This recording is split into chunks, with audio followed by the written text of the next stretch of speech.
Hi అండి, బంగాళదుంప fry చేస్తున్నానండి. ఎలా చేయాలో చూద్దాం రండి. నేను 2 బంగాళదుంపలు అయితే తీసుకున్నానండి. నేను ఇందులో సగమే కట్ చేస్తానండి. ఉల్లిపాయలని అంతా పట్టదండి బంగాళదుంప ఫ్రైకి. ఇప్పుడు బంగాళదుంపలు ముక్కలుగా కట్ చేసుకుందామండి. ఇప్పుడు నేను ఆయిల్ వేసుకున్నాక మినపప్పు వేసుకొని ఫ్రై చేసుకుంటున్నానండి. ఇప్పుడు మినపప్పు ఫ్రై అయ్యాక కొద్దిగా ఆవాలండి. ఆవాలు వేగుతున్నప్పుడే కొంచెం జీలకర్ర అండి,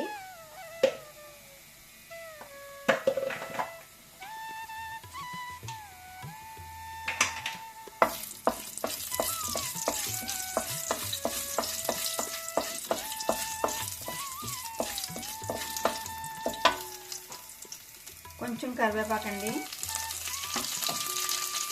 నేను ఒక ఎండుమిరపకాయ తీసుకున్నానండి. తర్వాత కారం వేసుకుంటాను కాబట్టి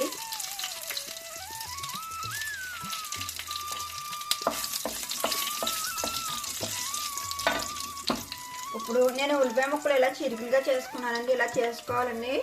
చిన్న చిన్న ముక్కలు అయితే బాగోవండి, ఇలా చిరుకులు అయితేనే బాగుంటాయి బంగాళదుంప ఫ్రైకి.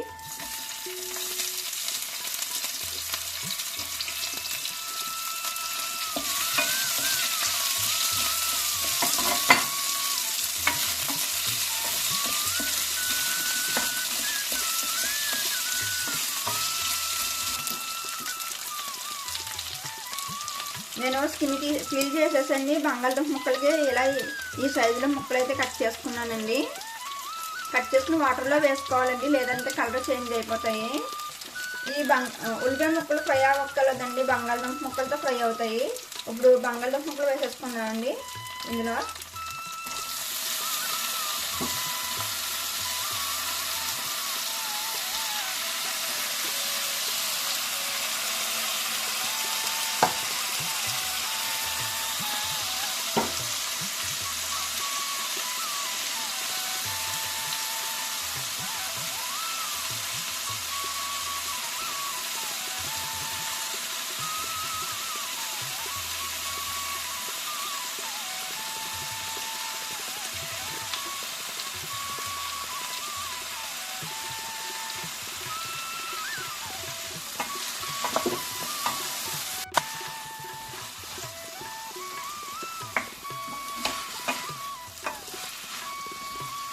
ఉప్పు ఫస్ట్లో వేసుకోకండి, మొత్తం ఫ్రై అంతా అయిపోయాక అప్పుడు లాస్ట్లో వేసుకోవాలని, లేదంటే ఉప్పు పీల్ చేసుకుని తినలేమండి ఫ్రై.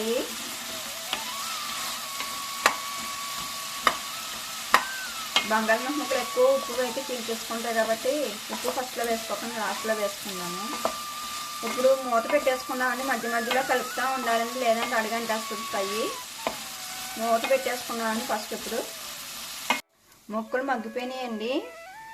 ఇప్పుడు ఉప్పు కారం వేసుకుందామని. ఫస్ట్లో ఉప్పు వేసుకోలేదు కాబట్టి ఇప్పుడు వేసుకుందామని ఉప్పు.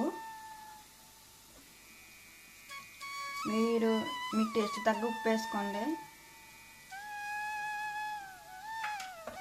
ఇప్పుడే కారం కూడా వేసేసుకుందామండి. మీకు కారం ఇష్టం లేకపోతే 2-3 ఎండుమిరపకాయలు ఎక్కువ వేసుకోండి, కానీ కారం వేసుకుంటే రైస్లో కలుపుకోవడానికి అయితే బాగుంటుంది.